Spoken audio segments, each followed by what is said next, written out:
আল্লাহর ব্যাপারে নিরাশ হবেন না, তার দয়ার প্রতি আশা হারাবেন না।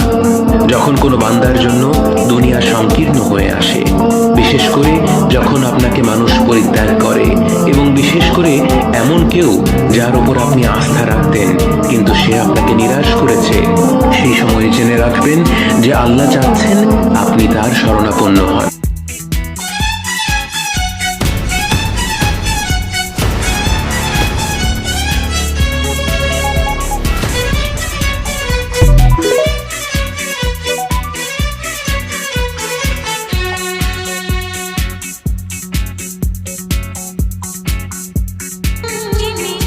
শেখ হাসিনার আমলে যারা অফেনে বিএনপি রাজনীতি করেছেন, আজকে তাদের দেখতে চাই।